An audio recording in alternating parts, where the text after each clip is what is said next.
vous salue. Amis européens, asiatiques, américains, de l'Afrique des libertés, soyez salués.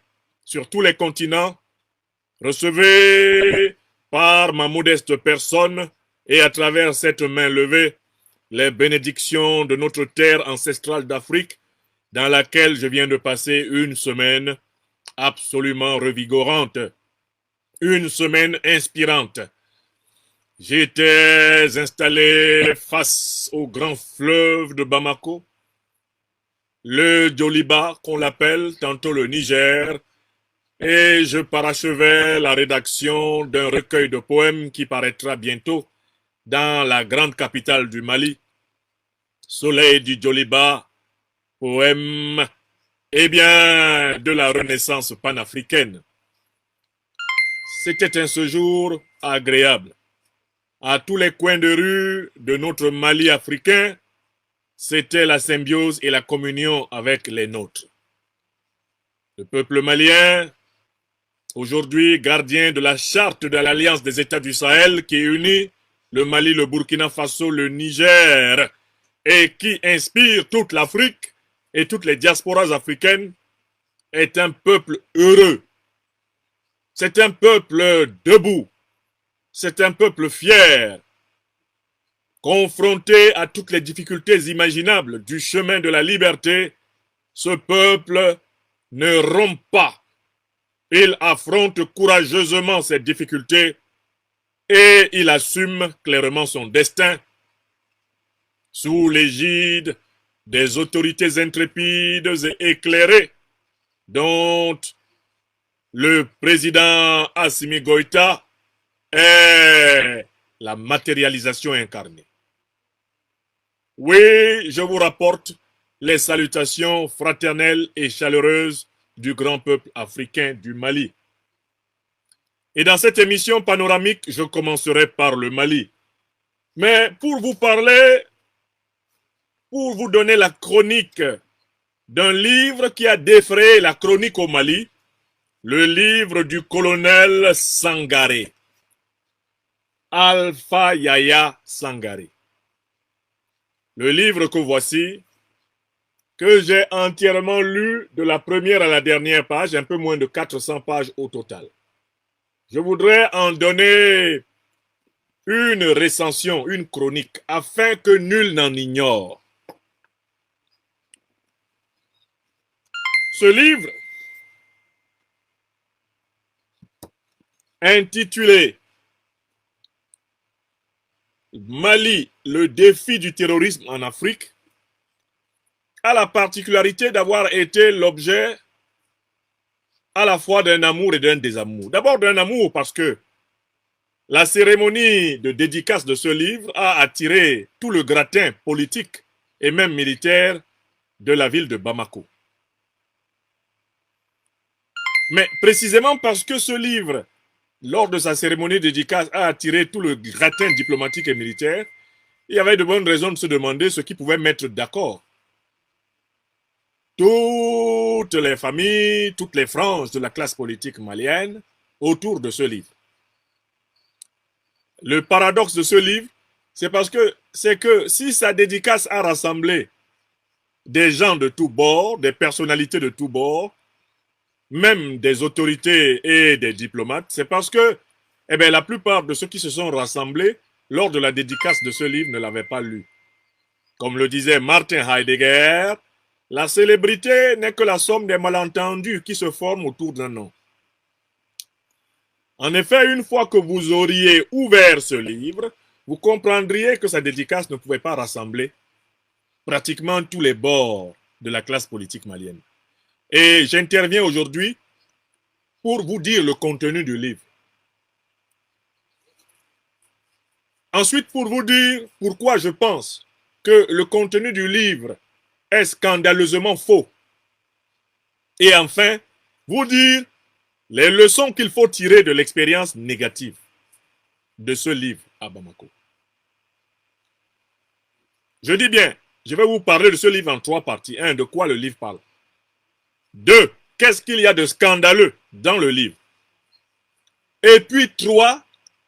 Qu'est-ce qu'il faut tirer comme leçon après l'expérience de la dédicace catastrophique de ce livre qui est une véritable balle tirée contre la souveraineté et contre le peuple malien, en plein Bamako. Commençons par parler de l'objet du livre. Dans la forme, le livre est écrit dans une langue quelconque. Ce n'est pas une langue particulièrement relevée. Le livre est écrit dans un style, on va dire, compilatoire. L'auteur du livre s'est documenté sur la lutte antiterroriste en Afrique. Et il nous fait dans ce livre le résumé de ces documents, les documents qu'il a glanés, ça et là, sur la lutte antiterroriste en Afrique. Je voudrais insister sur la forme. Sur la forme, le livre du colonel Alpha Yaya Sangaré est écrit avec le même réflexe de compilation, c'est-à-dire d'agglutination d'informations composites, que j'avais observé dans un livre d'un autre colonel, le colonel Paul-Henri Sandaogo Damiba. Le livre du colonel Paul-Henri Sandaogo Damiba, qui est quelque part dans la maison ici, brillait lui également par son caractère compilatoire, c'est-à-dire que tout ce qui se raconte sur la lutte antiterroriste dans les institutions américaines, dans les institutions européennes et dans les institutions africaines, ça a été résumé dans le livre. Le livre est un résumé de tout ce que les institutions racontent sur la lutte antiterroriste. De ce point de vue, on peut dire que 80% pratiquement de ce livre, c'est un résumé de lecture de tout ce qu'on trouve sur les sites parlant de la lutte antiterroriste en Europe, en Asie, en Amérique et en Afrique. C'est un résumé de lecture. Une compilation de lecture. Ça, c'est la première chose. Deuxième observation du point de vue de la forme. Le livre est intitulé Mali, le défi du terrorisme en Afrique. Mais le livre ne parle pas uniquement du Mali. Le livre parle davantage de la lutte antiterroriste en général et accessoirement de la lutte antiterroriste au Mali. Ce livre ne porte pas sur la lutte antiterroriste au Mali, mais sur la lutte antiterroriste en général. Et il y a de temps en temps, dans chaque chapitre, une saillie sur la situation malienne. C'est-à-dire qu'en fait, contrairement à ce que le titre du livre nous montre, la lutte antiterroriste malienne n'en est pas l'objet central. La lutte antiterroriste malienne en est un objet, on va dire, secondaire. C'est un objet qui est examiné par à-coup. Mais le gros du livre reproduit tout ce que disent les institutions américaines, les institutions de l'Union européenne, les institutions africaines, les institutions sous-régionales sur la lutte antiterroriste. Il y a deux grandes parties au livre. La première partie est intitulée Face au terrorisme, la diversité des normes et des institutions. C'est-à-dire que toute la première partie du livre fait le résumé de toutes les normes, donc les règles, et les institutions qui combattent le terrorisme à travers le monde. Il est question de temps en temps, dans un petit paragraphe du Mali. Mais il est surtout question ici de raconter comment l'Amérique combat bien le terrorisme, de raconter comment l'Union européenne combat bien le terrorisme, de raconter comment l'ONU combat bien le terrorisme, de raconter comment l'Union africaine combat bien le terrorisme, de raconter comment la CEDEAO combat bien le terrorisme. Bref, d'abord du point de vue des textes. La première partie est une compilation sur les textes. Je dois vous dire que quand j'ai entendu parler de ce livre, je croyais vraiment tomber sur quelqu'un qui procède à une analyse critique de la théorie et du discours antiterroriste sur le plan international, sur le plan continental et national. Ce que j'ai vu, c'est quelqu'un qui fait de la compilation, c'est-à-dire presque du copier-coller de ce qu'on trouve sur les sites internet. Les sites internet américains, les sites internet européens, les sites internet institutionnels africains, tout est copié-collé dans la première partie. De telle façon que quelqu'un qui a une information générale sur les dispositifs, les normes, les conventions de lutte antiterroriste n'a pas besoin de lire la première partie. Seulement, la deuxième partie du livre, elle va s'intéresser à quoi? La deuxième partie, elle va parler de l'exécution du processus de lutte. exécution du processus de lutte antiterroriste. Ça, c'est l'objet de la deuxième partie du livre qui commence à partir de la page 131. La page 131. Là, il est question de l'exécution du processus de lutte antiterroriste. Et là encore, le colonel Alpha Yahya Sangaré brille par le fait qu'il salue globalement la lutte antiterroriste américaine, la lutte antiterroriste européenne, la lutte antiterroriste de l'Union africaine, la lutte antiterroriste de la CEDEAO. Et il souligne de temps en temps quelques lacunes de cette lutte, mais la seule lutte antiterroriste qui pour lui est ensanglantée par des bavures, qui est marquée par des assassinats, des crimes contre l'humanité et des crimes de guerre, pour le colonel Alpha Yahya Sangaré, c'est la lutte antiterroriste du Mali. Quel est le problème que pose ce livre? C'est que le livre ne parle pas de la lutte antiterroriste malienne. Mais quand il vient parler des mécanismes concrets de la lutte antiterroriste, le livre en profite pour accuser massivement l'armée malienne de violation des droits de l'homme. Et chaque fois que ces accusations sont formulées, le colonel Alpha Yahya Sangaré, qui est par ailleurs un ancien chargé de mission du ministère malien de la Défense, il ne donne pas de témoignages personnels, il rapporte ce que Human Rights Watch a dit, ce que Amnesty International a dit, ce que l'ONU a dit, ce que l'Union européenne a dit. Il rapporte ce que les journaux américains, les journaux français, les journaux européens ont dit. Jamais ce que lui-même il a vécu. Donc en fait, sous couvert de nous parler en réalité de lutte antiterroriste, l'officier en exercice au ministère de la Défense se livre à une accusation diffamatoire contre ses propres camarades, c'est-à-dire contre lui-même, puisque lui-même se trouve avoir été l'un des officiers chargés d'enquêter sur les terroristes arrêtés. Jamais il ne donne de témoignage personnel. Jamais il ne donne de témoignage avec des preuves qu'il a pu constituer lui-même. Tous ces témoignages sont basés sur ce que racontent des institutions qui sont à 1000 lieues du Mali. Voilà pourquoi je dis que du point de vue de la forme, le livre est une très grande déception. Je m'attendais à voir un essai écrit avec une plume haletante, une plume créative, une plume vivante. C'est un essai écrit avec une plume morte. C'est une compilation de notre lecture. Je m'attendais à lire un essai d'un officier qui ferait l'effort de théoriser la lutte antiterroriste en prenant de la distance par rapport au paradigme américain, au paradigme européen, au paradigme non africain et même par rapport au paradigme officiel africain. Non, c'est un officier qui ressasse et qui répète ce qu'il a trouvé sur tous les sites et qui jamais ne questionne les concepts qu'il emploie.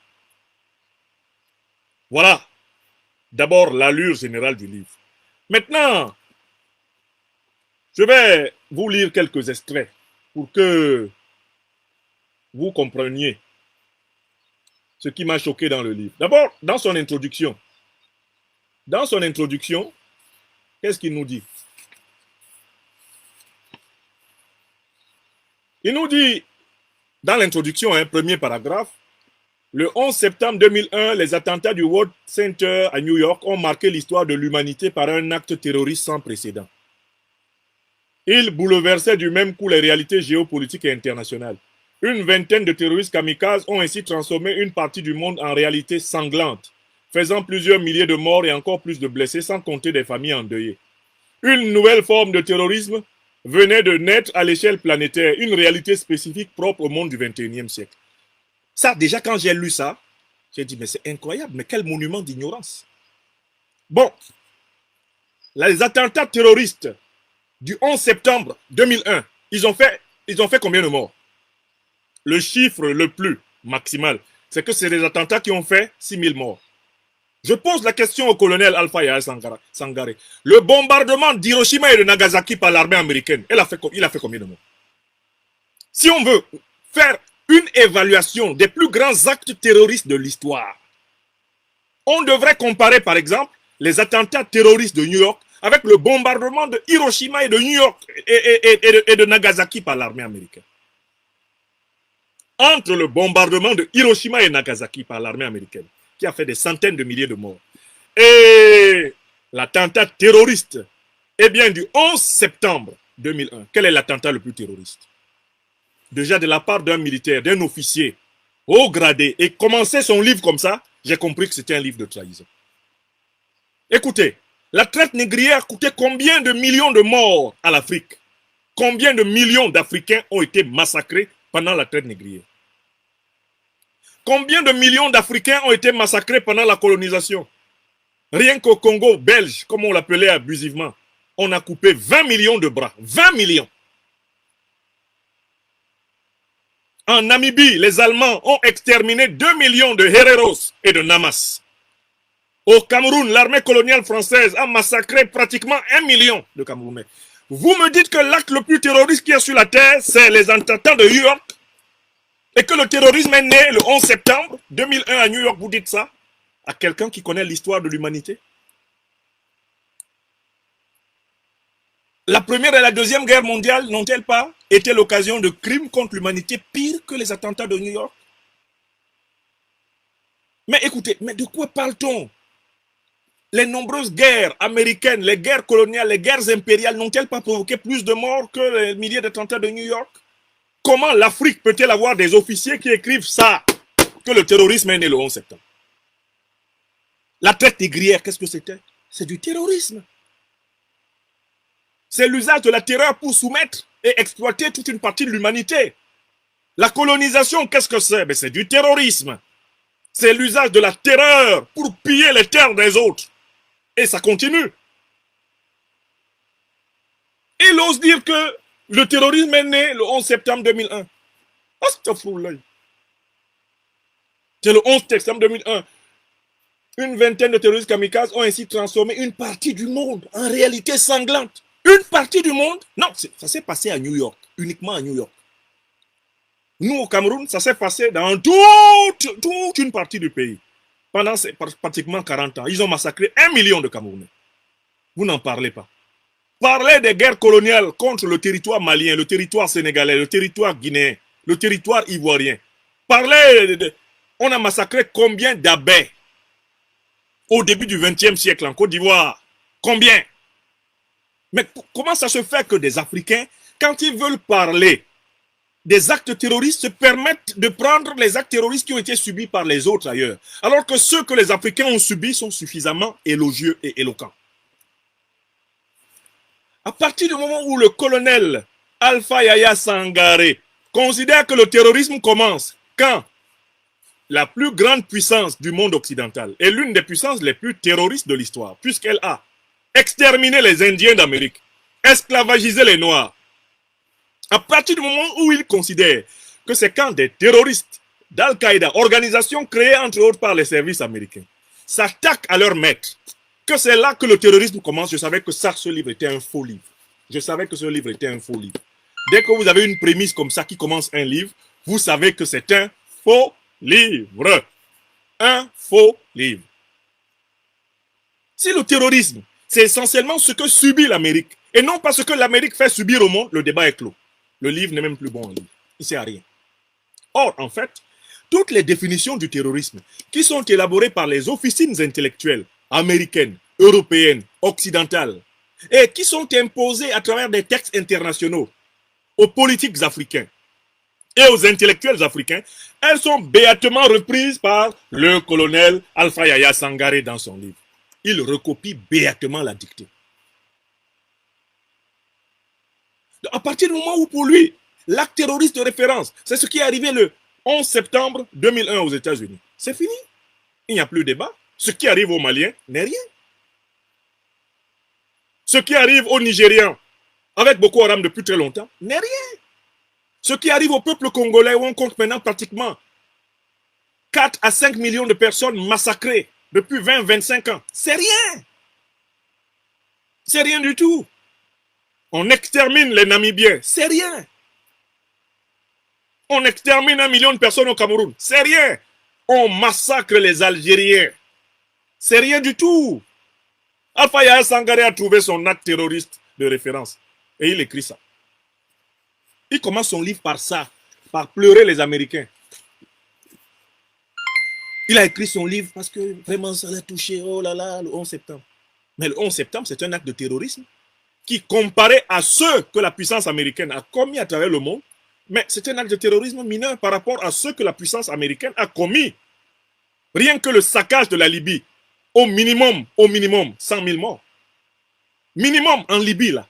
Seulement en Libye, juste à côté en Libye, minimum 100 000 morts. Kadhafi en plus. Donc, il faut que les Africains sortent de la drogue, des paradigmes imposés de l'extérieur pour penser leur bien et leur mal. Il faut que les Africains possèdent une généalogie critique de la morale internationale. Quand on vous parle de terrorisme, chacun a envie qu'on considère le terrorisme comme le fait d'attenter à ses intérêts à lui. Et seuls les Africains ont tendance et propension à reproduire des définitions qui privilégient la souffrance d'autrui et qui négligent la leur. Le terrorisme, c'est d'abord ce qui me terrorise. Dans cette affaire, chacun doit balayer midi à sa porte. Moi, en tant qu'Africain, ce qui me terrorise, c'est la traite négrière. Ce qui me terrorise, c'est la colonisation. Ce qui me terrorise, c'est la néocolonisation et l'impérialisme. Voilà ce qui me terrorise. Ce qui me terrorise, ce sont les dictatures nègres soutenues par des pouvoirs néocoloniaux et impérialistes occidentaux.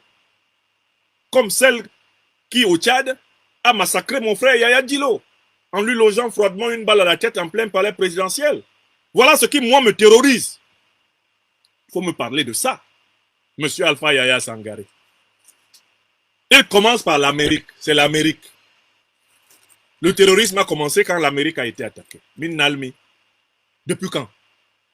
Le terrorisme n'a pas commencé avec l'attaque d'Al-Qaïda contre les États-Unis. Non, le terrorisme, il est très ancien. Et en particulier, la puissance américaine a construit ses fonds baptismaux sur la terreur. L'extermination des Indiens, l'extermination des Noirs, leur esclavagisation, c'était d'immenses campagnes de terreur. Daniel Ganser a écrit un très beau livre sur les guerres illégales de l'OTAN, qui sont des guerres hautement terroristes. Donc, en fait, il faudrait déjà commencer en Afrique par ne pas prendre les définitions qu'on vous donne pour argent comptant, parce que chacun donne des définitions qui lui permettent de défendre ses intérêts. Le terrorisme pour l'Afrique n'est pas la même chose que le terrorisme pour l'Occident. Non. Le terrorisme pour l'Occident n'est pas la même chose que le terrorisme pour l'Orient. Le terrorisme pour le pot de fer n'est pas la même chose que le terrorisme pour le pot de terre. Chacun balaye et voit le terrorisme à sa porte. Oui ou non? Or, lui, il commence par ça. Dès que j'ai lu ça, j'ai dit, oh, ça y est. Encore un nègre de maison qui veut écrire un livre. Et puis, ensuite, il continue pour dire que la définition du terrorisme est impossible. Regardez un Africain qui dit que la définition du terrorisme est impossible. Impossible définition. Pourquoi c'est impossible? Il faut définir le terrorisme du point de vue de ton expérience, du point de vue de l'expérience de ta société. Et que chacun définisse le terrorisme du point de vue de son expérience et de celle de sa société. Et ainsi, on mettra en commun nos récits terroristes et on verra ce qu'il y a de commun entre tous ces récits. Oui, il y a une méthode. C'est la comparaison des expériences terroristes qui peut permettre de dégager des invariants de sens à partir de la confrontation des récurrences. Bon, alors, voici. Il écrit encore, page 15, mais le grand tournant dans l'histoire contemporaine du terrorisme reste marqué par les attentats sanglants du 11 septembre 2001 perpétrés sur le sol américain. Alors, il y a un vrai problème. Il y a eu de terrorisme que là-bas. Il continue. Depuis, ça veut dire que depuis le 11 septembre 2001, beaucoup d'autres actes terroristes ont été commis et continuent de l'être dans le monde entier, ainsi qu'au Mali. Vous voyez, enfin, il en vient au Mali. Ainsi qu'au Mali, victime par ricochet de la déstabilisation de l'État libyen par la communauté internationale et la chute des régimes du colonel Muammar Kadhafi et du président Amadou Toumani Touré. Vous voyez, on est dans l'introduction et l'homme est incapable de nommer le terrorisme qui frappe le Mali. Mais quel est le terrorisme qui frappe le Mali? C'est le terrorisme de l'OTAN. C'est l'organisation du traité de l'Atlantique Nord qui a détruit la Libye, assassiné Kadhafi, qui a armé Al-Qaïda et armé l'État islamique. Et qui, par la suite, a donné mission à ces organisations terroristes d'envahir le Sahel afin d'imposer la présence des troupes occidentales au Sahel et ainsi contrôler l'or, le pétrole, le manganèse, le cobalt, le coltan, l'uranium, le gaz, les richesses faramineuses du Liptako Gourma.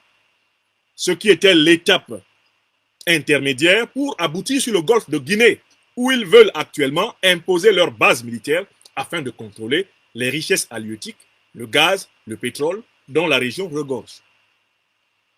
Nulle part dans son livre, le colonel Alpha Yaya Sangaré n'affronte la question qui déstabilise le Mali, qui terrorise l'Afrique. Il n'y répond jamais clairement. Et il me rappelle en ce sens Damiba. Quand j'avais lu le livre de Damiba sur la lutte antiterroriste au Burkina Faso, j'étais venu ici, j'avais fait une recension, j'avais dit que ce Damiba est un traître. Parce que dans son livre, il ne nomme jamais l'ennemi. Alpha Yaya Sangaré ne nomme jamais l'ennemi. Jamais. Il passe rapidement sur les véritables responsables de la déstabilisation de l'Afrique. Il passe rapidement sur ceux qui ont terrorisé les Africains depuis 6 siècles et qui continuent. Il n'en parle pas.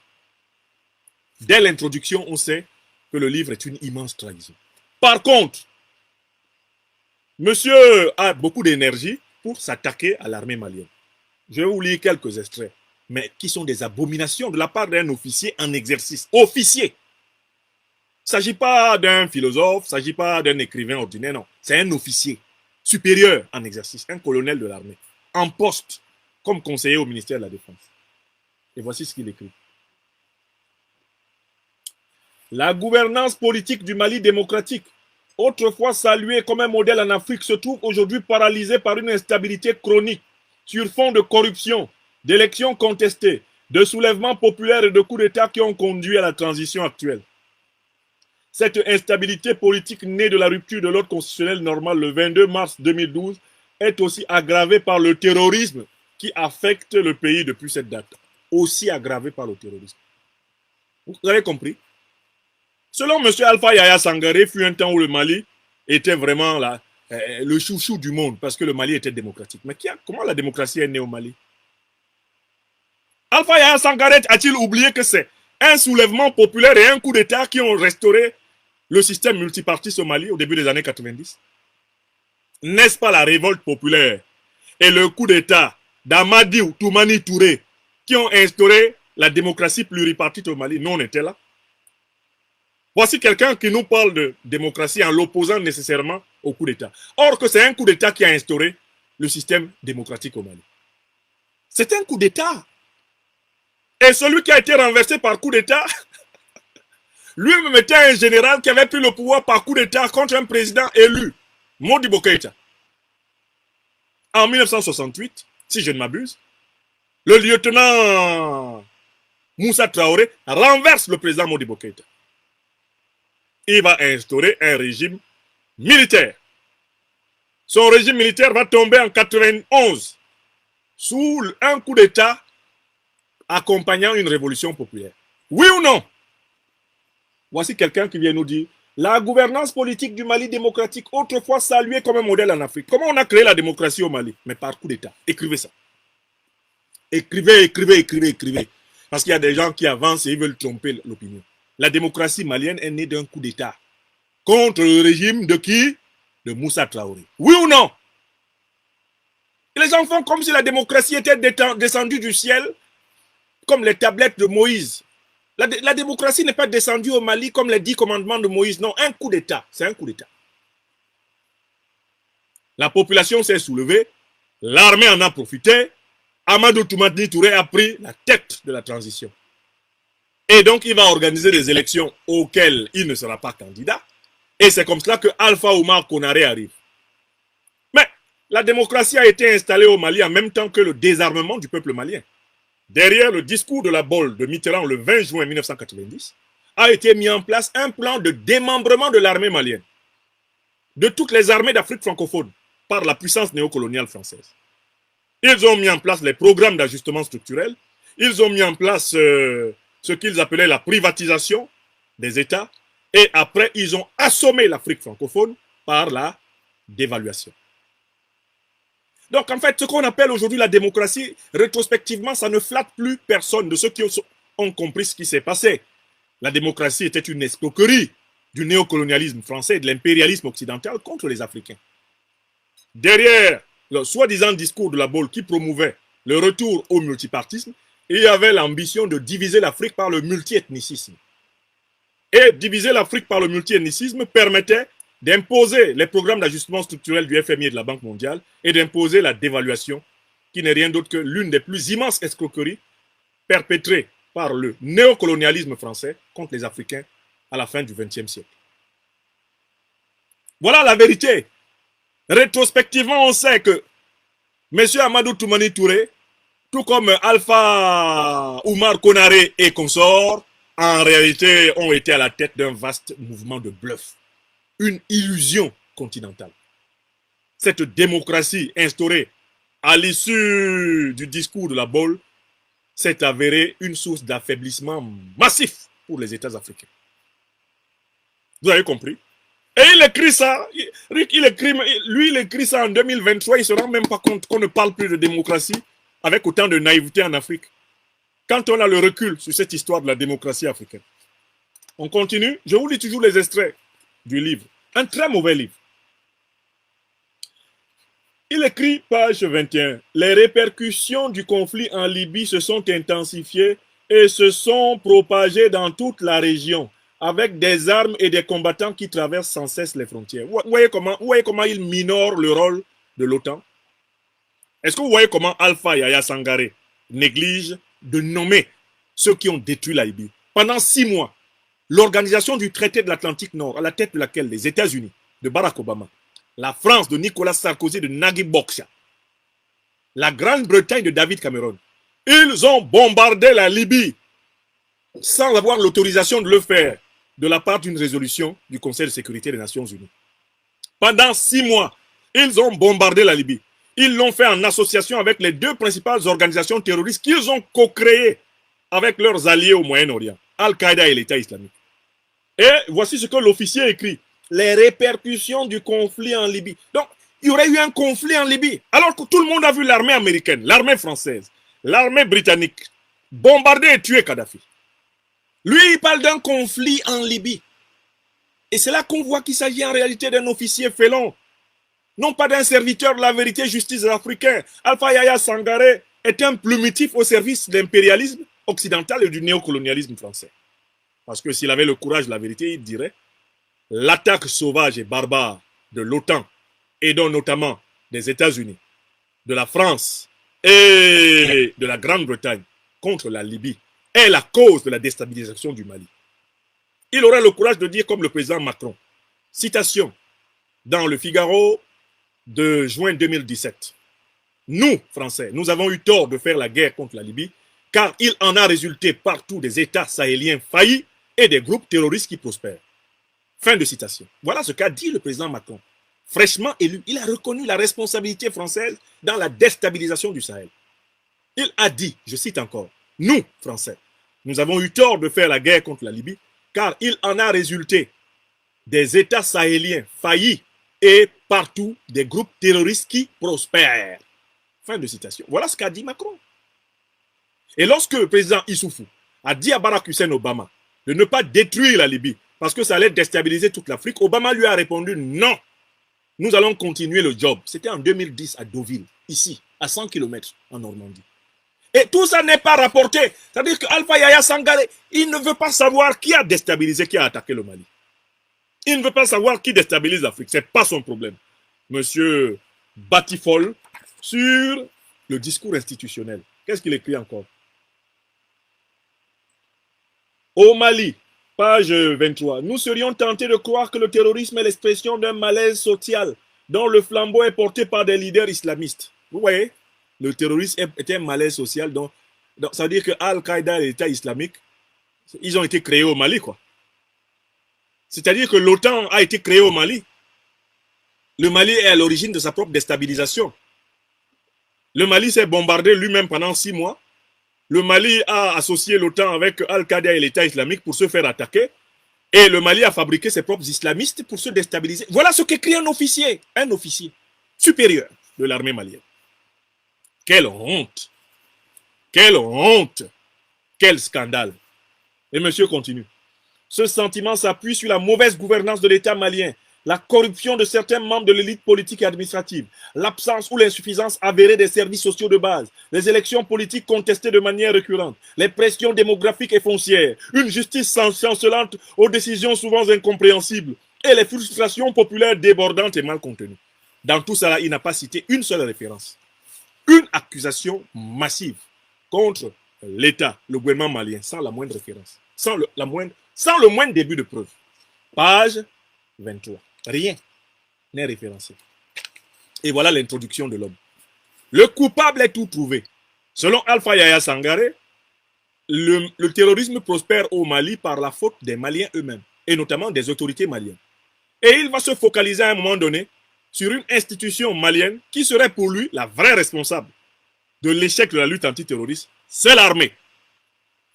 C'est-à-dire que l'armée malienne se serait attaquée elle-même, elle se serait bombardée elle-même.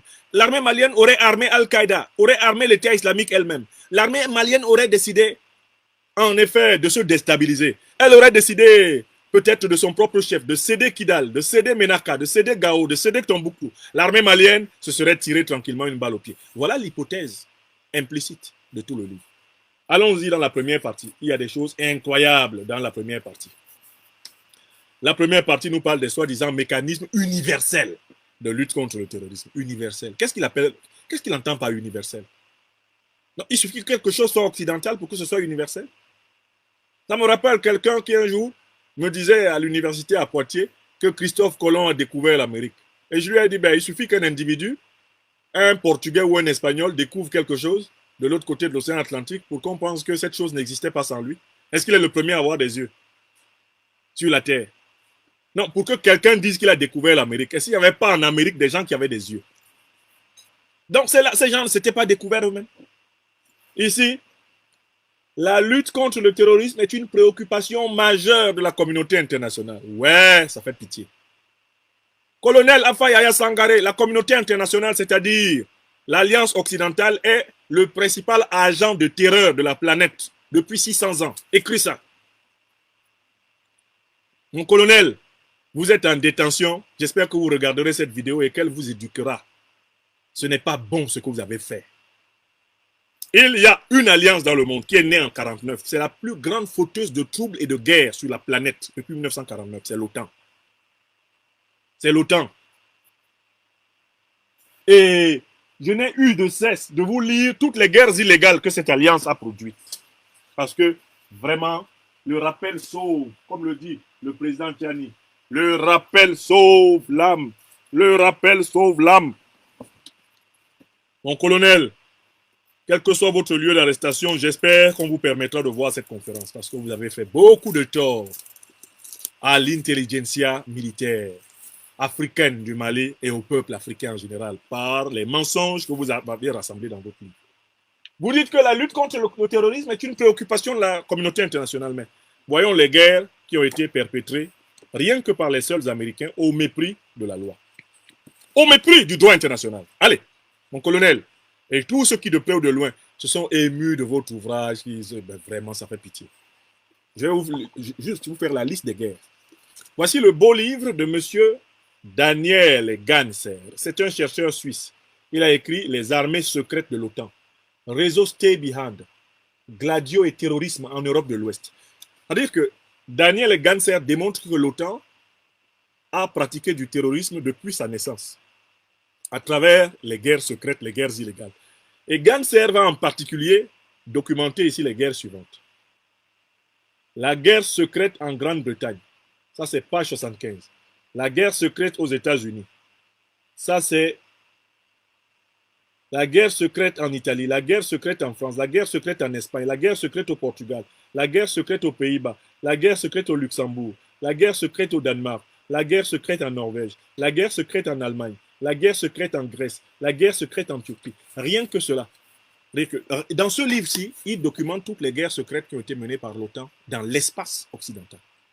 Et dans un autre ouvrage de Daniel Ganser qui s'appelle Les guerres illégales de l'OTAN, il documente 17 guerres, parmi lesquelles la guerre en Libye, la guerre en Serbie, la guerre au Vietnam. Des guerres qui ont été menées par l'OTAN sans autorisation du droit international. Mais alors, Alors que l'OTAN est donc la principale organisation politico-militaire de l'Occident, et que cette organisation est au cœur de ce que le colonel Alpha Yaya Sangare appelle la communauté internationale, comment il peut écrire la phrase suivante? La lutte contre le terrorisme est une préoccupation majeure de la communauté internationale. Les gens qui ont bombardé la Libye pendant 6 mois, vous pensez que c'est les gens qui combattent le terrorisme? C'était un acte de terrorisme.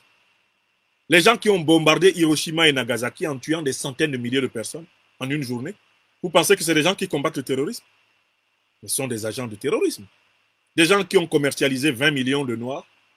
Vous dites que ces gens-là combattent le terrorisme?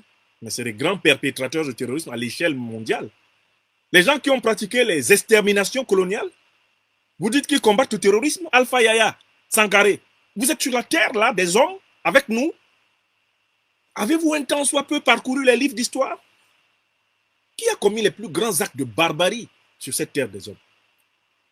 Qui a commis les plus grands actes de barbarie sur cette terre des hommes? La barbarie négrière, la barbarie coloniale, la barbarie néocoloniale et impérialiste.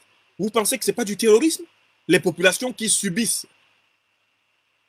la brutalité, la monstruosité des hordes négrières, colonialistes et impérialistes, vous pensez que ces populations ne se sentent pas terrorisées?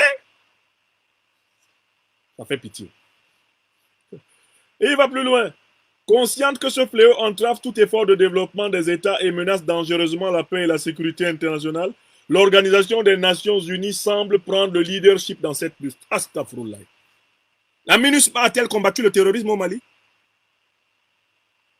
La MONUSCO a-t-elle combattu le terrorisme au Congo? Ou l'ONU a-t-elle combattu le terrorisme? N'a-t-il pas été au contraire avéré que les missions de l'ONU stabilisaient le terrorisme?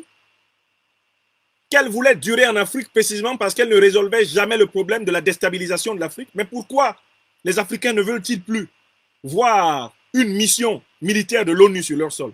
C'est parce qu'ils savent que les missions militaires de l'ONU vivent de la déstabilisation de l'Afrique, permettent la déstabilisation de l'Afrique, encouragent et facilitent la déstabilisation de l'Afrique. Qui plus est.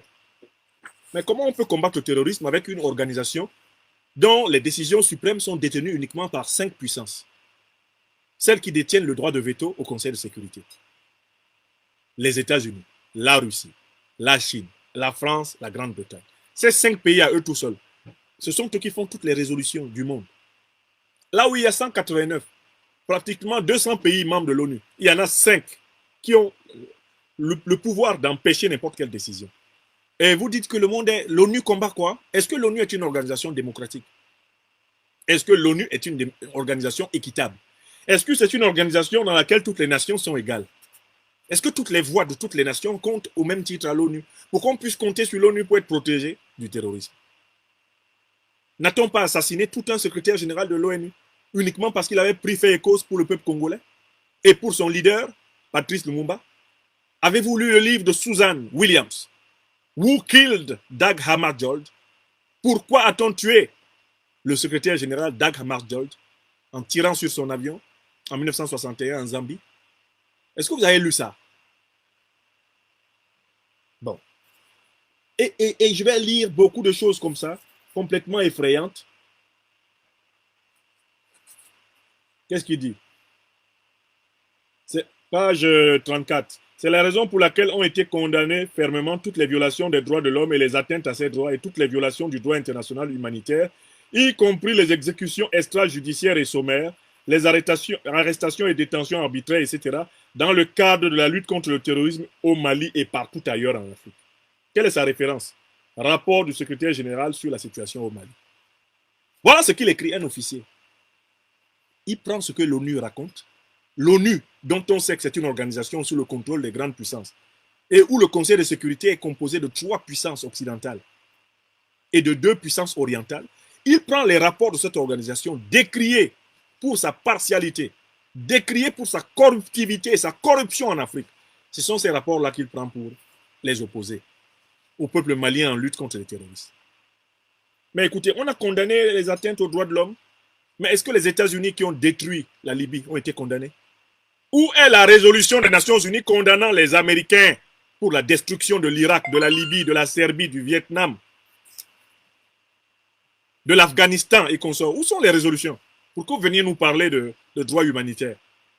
Ah bon, Les exactions supposément maliennes sont condamnables, mais pas les exactions américaines. Ils n'en parlent jamais. Ils ne s'arrêtent jamais pour dire, mais il n'y a aucune résolution des Nations Unies condamnant les États-Unis. Il n'y a aucune résolution du Conseil de sécurité des Nations Unies condamnant les États-Unis. Il n'y a jamais eu de sanctions contre les États-Unis. Le Conseil de sécurité n'a jamais sanctionné les États-Unis pour tous les crimes qu'ils ont commis. Monsieur n'en parle pas. Bon, on continue. Et tout au long du livre, par saillie comme ça, il y a des accusations contre l'armée malienne, des accusations contre le Mali, uniquement sur la base des allégations des organisations internationales, et notamment des organisations occidentales. Page 41. C'est finalement en 2011, grâce à une contribution volontaire du gouvernement de l'Arabie Saoudite, que le secrétariat général de l'ONU a officialisé la création d'un centre des Nations Unies contre le terrorisme. Et l'officier Sangaré ne voit même pas la contradiction. Est-ce que l'Arabie Saoudite est un état de droit? Est-ce qu'en Arabie Saoudite, les hommes et les femmes ont les mêmes droits? Est-ce que l'Arabie Saoudite est une soi-disant démocratie? Puisqu'ils ont détruit la Libye pour instaurer, disait-il, la démocratie. Qu'est-ce qu'ils attendent pour instaurer la démocratie à coups de bombe en Arabie Saoudite? N'est-ce pas l'Arabie Saoudite dont la famille royale, selon toutes les recherches américaines et occidentales, finance l'État islamique? Voilà l'Arabie Saoudite dont la famille royale finance l'État islamique et qui se trouve être celle qui finance la création d'un centre des Nations Unies contre le terrorisme. Et l'officier Sangaré ne fait même pas l'effort de chercher l'information dialectique et de poser la question qu'il faut. Comment l'Arabie Saoudite peut-elle d'un côté être complaisante envers les dirigeants de l'État islamique et de l'autre côté financer la lutte contre le terrorisme? Ça s'appelle une logique biscornue. Ils sont d'un côté des financiers du terrorisme et puis de l'autre, ils financent l'antiterrorisme. Les mêmes crient sur la colline et retournent en bas de la rivière et répondent. Ça impressionne qui? Ça impressionne qui? Pourquoi il écrit un livre comme ça sur des sujets qu'il ne maîtrise pas? Qui peut croire en la sincérité de la lutte antiterroriste saoudienne quand on sait les accointances entre les organisations terroristes et l'élite politique saoudienne? Mais Oussama Ben Laden, c'était un prince saoudien. Quand il travaillait pour la CIA, personne ne cuinait. Quand il s'est retourné contre ses maîtres, on est venu nous chauffer les oreilles. Pourtant, c'était un ancien agent de la CIA. Pourquoi on n'en parle pas? Pourquoi la CIA a-t-elle créé Al-Qaïda d'abord? Mais c'était pour combattre les communistes soviétiques en Afghanistan. Maintenant, quand ses propres agents se retournent contre elle, on vient nous inventer un concept de terrorisme nouveau, alors que nous nous sommes habitués au terrorisme ancien. Très ancien. L'Afrique est un continent qui a connu la terreur depuis très longtemps. Vous ne pouvez pas nous faire des définitions réchauffées de dernière minute datant du XXIe siècle. Nous sommes un continent qui a été terrorisé depuis au moins 600 ans, sans arrêt. Votre concept de terrorisme ne nous concerne pas, M. Yahya Sangaré. Vous parlez peut-être en tant qu'Américain, je ne sais pas. Parce que j'apprends que peut-être vous seriez Américain, mais en tant qu'Africain, votre concept n'a aucune valeur. Il n'a aucune valeur. La profondeur du concept de terrorisme en Afrique, mais ça remonte à des millénaires et au minimum à au moins 6 siècles, les 6 derniers. On n'a connu que ça. Je vous balais le livre, hein, parce que j'ai vraiment souligné les affirmations les plus flagrantes que j'ai rencontrées. Hein? Hop, j'avance. Ok. On continue.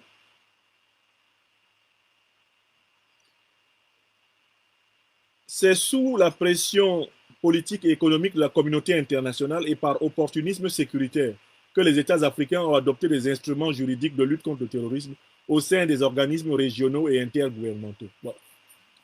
Donc l'Afrique, selon lui, elle-même n'est pas capable, n'a jamais su lutter contre le terrorisme. Il a fallu que les terroristes forcent les Africains à les combattre eux-mêmes, c'est-à-dire les pompiers pyromanes.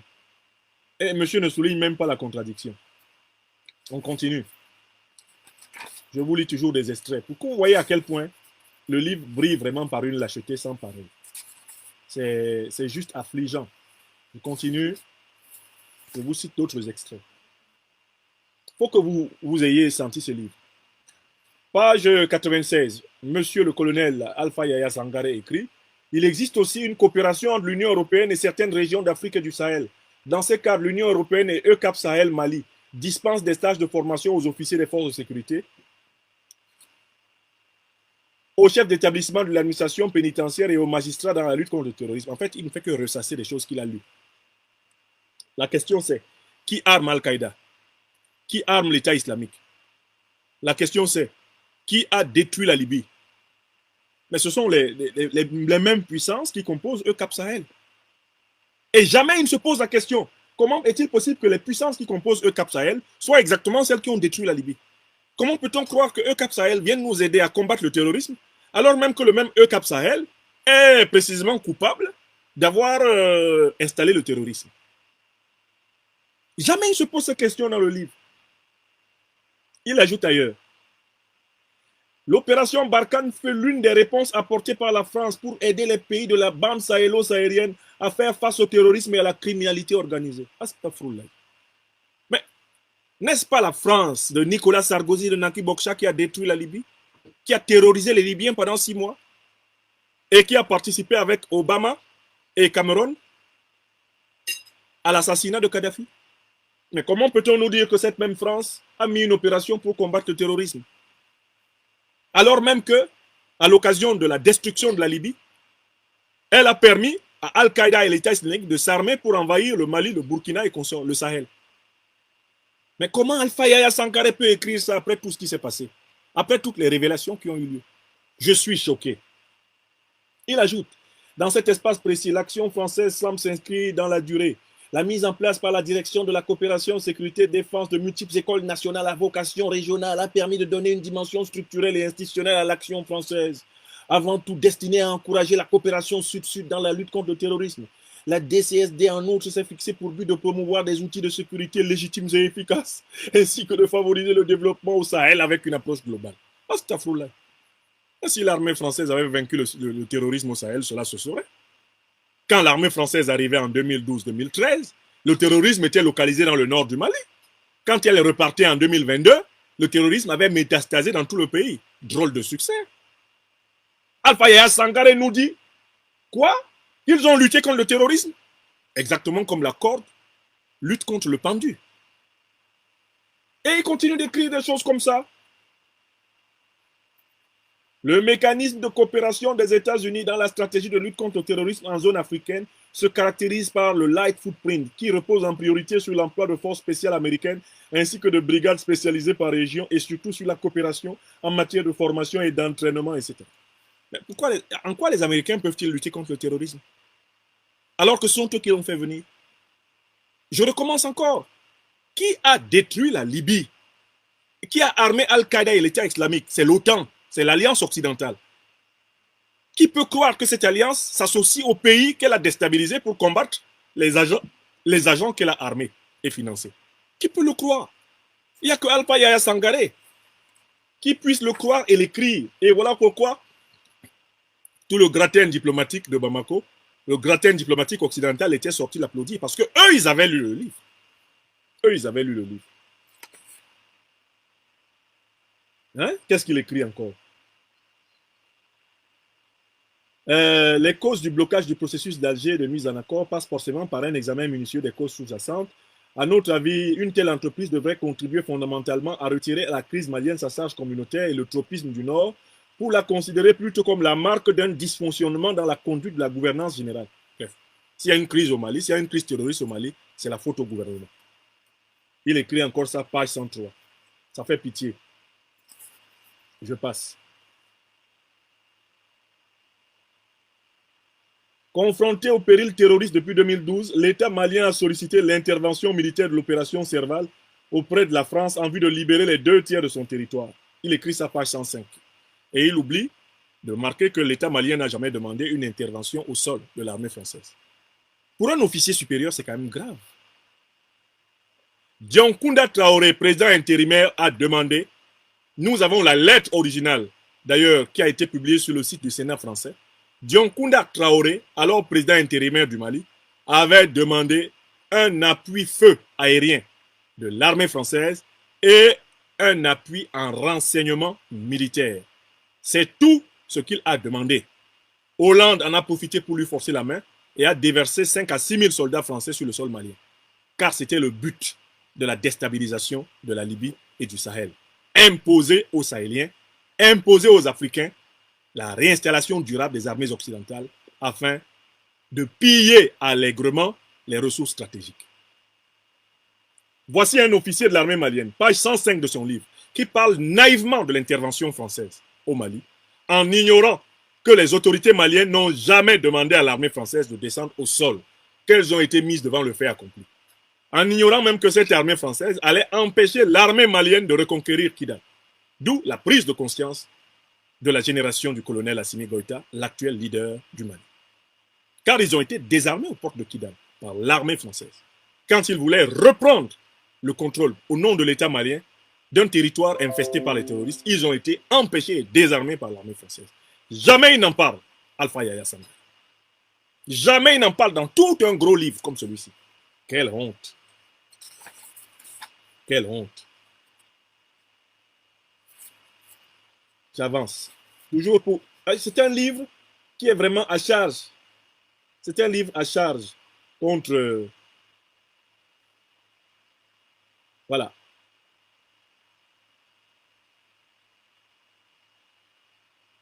Voilà.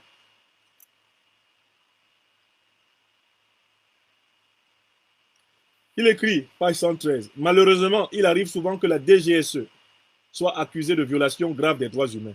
Ainsi, l'AMDH avait exprimé des inquiétudes dans un communiqué concernant un rétrécissement à la liberté d'expression. L'association de défense des droits de l'homme vise notamment 6 cas d'arrestation qui auraient été opérés par la sécurité d'État du Mali le 20 septembre 2020. Mohamed Youssouf Batiledi Rasbat, Vital Robert Diop, Souhaibou Koulibaly, etc., etc. Si les motifs de ces arrestations et détentions ne sont pas officiellement connus, l'AMDH condamne les conditions dans lesquelles elles sont intervenues, avait affirmé l'organisation en précisant que ces arrestations étaient organisées par la sécurité d'État dont les locaux servaient aussi de lieu de détention.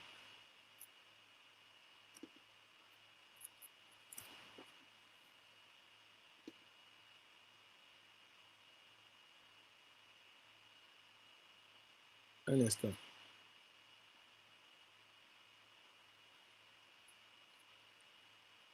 Mes chers amis côté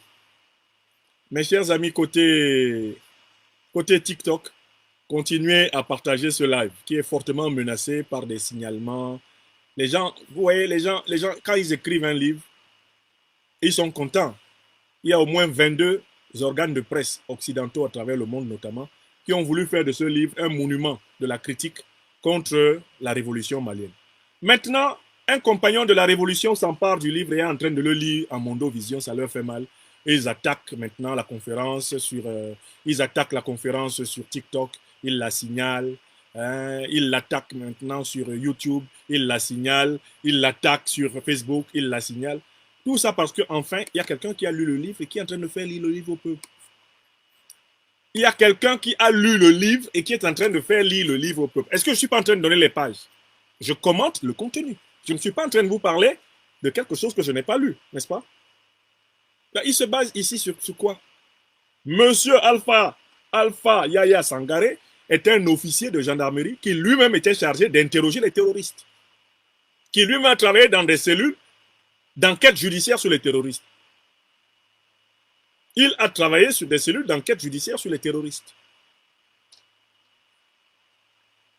Vous comprenez? Il ne parle pas de son expérience et il rapporte ce qu'a dit une association des droits de l'homme. Pourquoi il ne peut pas témoigner lui-même de ce qu'il a fait? A-t-il oui ou non interrogé les terroristes? A-t-il oui ou non déféré lui, Alpha Yaya Sangare, des terroristes au tribunal? Pourquoi il n'en parle pas? S'il veut absolument parler de quelque chose, qu'il parle de ce qu'il sait. Bon, on continue. Je vous lis toujours des extraits du livre. Le dérapage sécuritaire de 2012 est issu de ces graves et profondes défaillances dont un certain nombre demeurent. Donc, l'armée malienne est une armée de dérapage. Ça, c'est page 116. Il continue. Il continue. J'ai vraiment plié beaucoup de pages comme ça où il est terrible. Au Mali, il existe des freins non négligeables à la réforme du secteur de la sécurité. Un processus de démocratisation mal maîtrisé, comme si lui, il savait ce que c'est que la démocratie. Une criminalité transfrontalière organisée, mais par qui? Qui a organisé la déstabilisation du Mali? Une instrumentalisation des forces de défense et de sécurité à des fins politiques. Mais qui a dit que les forces de défense et de sécurité n'étaient pas politiques? Dans quel pays les forces de défense et de sécurité ne sont pas politiques? C'est juste marrant. Il s'agit qu'elles fassent la politique du peuple, la politique de la souveraineté, la politique de la nation. Au cours de l'année 2002, page 123, le département d'État américain lança l'initiative Pan-Sahel pour lutter contre les cellules terroristes du réseau Al-Qaïda qui avaient fui l'Afghanistan pour venir s'installer dans le désert du Sahara. C'est très marrant. Hein? Pourtant, en 2011, c'est en association avec les cellules d'Al-Qaïda que l'OTAN, dont les États-Unis, s'attaquaient à la Libye. Muammar Kadhafi nous disait en Mondovision, c'est l'OTAN qui m'attaque en association avec Al-Qaïda et l'État islamique.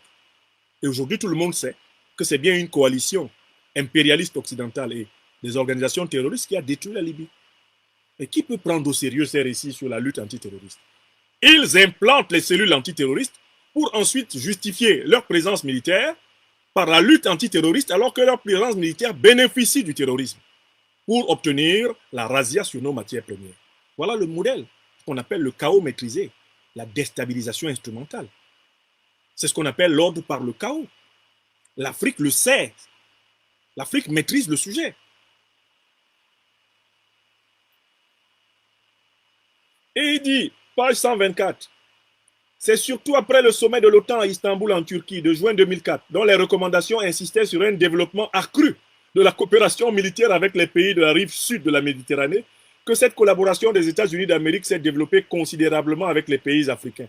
L'initiative concernait 9 pays, l'Algérie, le Tchad, le Mali, le Maroc, la Mauritanie, le Niger, le Nigeria, le Sénégal et la Tunisie. Elle avait pour rôle de renforcer les capacités de lutte antiterroriste nationale et de permettre une efficace coopération entre les gouvernements concernés et les États-Unis d'Amérique. Ça a été mis en place en 2004. Mais en 2010-2011, l'Afrique est envahie par le terrorisme. Quelle efficacité de l'OTAN, n'est-ce pas? L'OTAN arrive en Afrique, le terrorisme aussi. Tant que l'OTAN n'était pas en Afrique, le terrorisme n'y était pas. Le terrorisme, dernière version.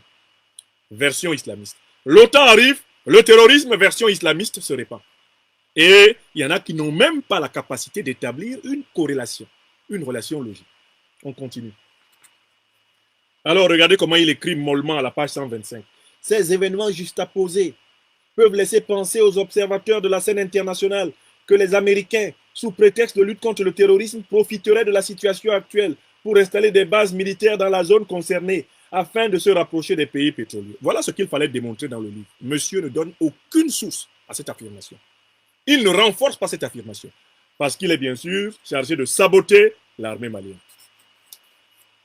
Alors qu'il a toutes les preuves que c'est l'OTAN qui déstabilise la Libye et qui déstabilise le Sahel pour pouvoir contrôler militairement le Sahel, les 3 frontières, contrôler militairement le golfe de Guinée. Et c'est le même modèle qui est appliqué en République démocratique du Congo. Alors que M. Sangaré a toutes les preuves de cela, il biaise avec la vérité. Il écrit un livre pour ne rien dire. Et ça bavarde comme ça jusque dans la deuxième partie. Et hop, on constate très souvent, page 131, que les législations adoptées en Afrique entraînent des violations flagrantes. Entraînent des violations flagrantes des principes des droits de l'homme et des règles du droit international humanitaire. On devrait quand même poser la question à M. Sangaré, mais qui a énoncé ces principes? Les Africains sont-ils co-rédacteurs des principes des droits de l'homme? Sont-ils co-rédacteurs des principes du droit international humanitaire ou sont-ils simplement récepteurs? Mais c'est terrible. Et là, on regarde la deuxième partie de son livre. J'ai encore là plié des pages scandaleuses, des pages honteuses. C'est pas possible.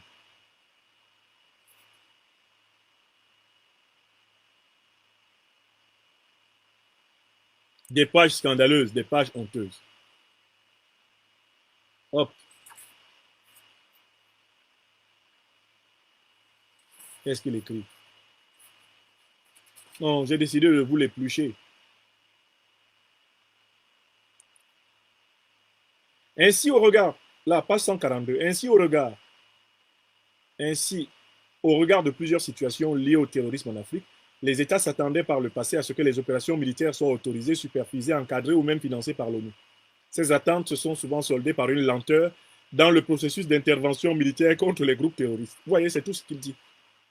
Au lieu de dire l'ONU n'a jamais combattu le terrorisme en Afrique, les grandes puissances occidentales n'ont jamais véritablement combattu le terrorisme en Afrique parce que le résultat est catastrophique. Il y a plus de terrorisme après l'intervention de l'ONU et l'intervention des grandes puissances occidentales. Il n'a même pas le courage de le dire. Qu'est-ce qu'il nous raconte? Hop, on tourne. Il écrit, page 147. Des missions onusiennes sont souvent accusées de violer les droits humains lors de leurs expéditions en Afrique. Donc, ils sont accusés. Lui, il n'est pas au courant.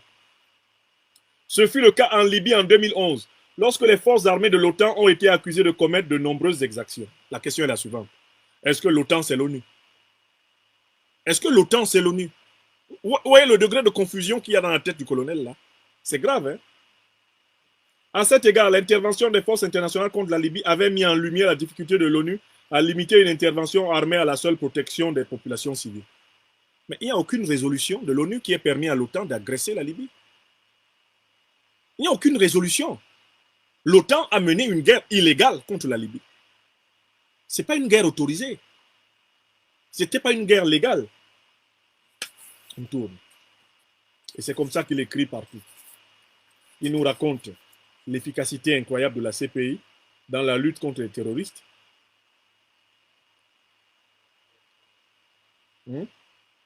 Il accuse les autorités maliennes de ne pas arrêter tous les terroristes. Voilà. En parallèle des violations graves des droits de l'homme, des droits internationaux humanitaires, etc., les organisations de défense des droits humains ont documenté d'autres crimes qualifiables de crimes de guerre et de crimes contre l'humanité qui n'ont jusqu'ici fait l'objet d'aucune procédure judiciaire. Ces crimes ont été commis par les groupes terroristes, les groupes armés signataires de l'accord de paix, mais aussi les forces armées maliennes et les forces françaises. Ouf, quand même. Quel effort. Et là, monsieur ne cite aucune référence. Aucune référence pour les crimes des forces françaises, aucune référence pour les crimes des forces armées maliennes, aucune référence pour les crimes des groupes terroristes. Tout le monde est terroriste, tout le monde est criminel. Voilà ce qui est écrit, page 136. Voilà ce qui est écrit, page 136.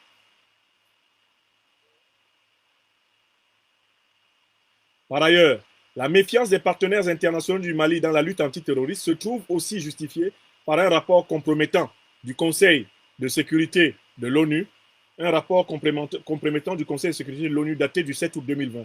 Ce rapport accuse de hauts responsables de l'armée malienne de compromettre l'application de l'accord de paix issu du processus d'Alger. Ça, c'est page 162. Il ressasse des rapports de l'ONU dont on sait qu'ils ont été constitués de manière fantaisiste sous la pression du néocolonialisme français et de l'impérialisme occidental. Il les ressasse tranquillement contre ses collègues, alors que lui-même, il est dans cette armée-là et dans une unité de lutte antiterroriste. Bon, écoutez, je pourrais ainsi vous citer jusqu'au bout des extraits infamants. Le livre tout entier est en réalité une diffamation contre l'armée malienne. Et l'objectif était de produire une pièce que l'on puisse ajouter au soi-disant dossier d'accusation contre le Mali qui se fomente à l'ONU et qui heureusement est bloqué au niveau du Conseil de sécurité par la Russie et la Chine. Le relais qui a été accordé sur le plan international à ce livre s'explique par le fait que ce livre en réalité, a été publié dans le cadre d'une stratégie de démolition diplomatique et médiatique internationale du régime au pouvoir au Mali. Une tentative, en effet, de le salir et de le présenter comme un régime antipopulaire, un régime criminel. Ce livre, ni de près ni de loin, ne définit clairement ce que c'est que le terrorisme pour les Africains. Ce livre, ni de près ni de loin, n'identifie les véritables responsabilités, celles de l'OTAN, d'Al-Qaïda et l'État islamique, dans les dernières vagues du terrorisme qui, depuis les années 2010, frappent de nouveau le continent. Ce livre incrimine unilatéralement et sans le moindre début de preuve les autorités maliennes qui, de victimes du terrorisme, sont présentées comme coupables du terrorisme. En ce sens, ce livre est scientifiquement faux. Il est scientifiquement nul. Et il est politiquement dangereux. Je dis bien que ce livre du colonel Alpha Yaya Sangaré est scientifiquement faux. Il est scientifiquement nul. Et il est politiquement dangereux. Ça, c'est un manifeste à la trahison. C'est un manifeste à la diffamation gratuite. C'est un manifeste en réalité à l'élucubration. Et je comprends que plus de 22 organes de presse occidentaux aient accordé leur une à ce livre parce qu'il faisait tout simplement partie d'un plan et d'une propagande de déstabilisation du Mali. J'en viens sur ce sujet à ma dernière réflexion à ce sujet avant de passer à un autre. L'expérience de ce livre et les conditions dans lesquelles il est sorti, l'euphorie que ce livre a provoquée indique que nous devons au Mali et partout en Afrique en lutte redoubler de vigilance envers la circulation des idées. Non pas pour les interdire, mais pour les contredire. Moi, je pense que si nous avions eu connaissance de la parution de ce livre, qui normalement serait dans les bacs depuis le mois de décembre 2023, nous aurions produit une chronique critique de ce livre, laquelle aurait débusqué ses insuffisances. Et des autorités ne se seraient pas retrouvées, n'ayant pas lu le livre, en train maladroitement de lui donner crédit en participant à sa dédicace. Nous avons une leçon à tirer de tout ceci. C'est qu'il nous faut mettre des cellules de travail sérieux sur la circulation des idées. Il nous faut être beaucoup plus appliqués dans la maîtrise de ce qui est dit, de ce qui est écrit, de ce qui est raconté sur nous en Afrique. Nous ne devons pas être les derniers à être au courant de ce qu'on dit de nous. Moi, si j'avais eu connaissance de la parution de ce livre, je l'aurais rapidement lu comme je l'ai fait, dès que j'ai pu rentrer en possession, et je l'aurais dénoncé. Le rôle de tout intellectuel, au Mali et partout ailleurs en Afrique, c'est de surprendre les idées nuisibles et de les contredire. Et c'est cela qui fait la vie critique d'une cité. L'auteur a quand même écrit. Ce n'est pas le moindre de ses mérites. Il a quand même écrit. Il fallait le lire et le critiquer. Et en le lisant et le critiquant, peut-être même que nous aurions rendu un plus grand service à l'État malien, qui très tôt aurait su à qui il a affaire. Parce que imaginez que ce monsieur se soit retrouvé dans un centre de décision essentiel, alors que personne n'a lu son livre. Imaginez que ce monsieur se soit retrouvé avec des responsabilités extrêmement importantes au Mali.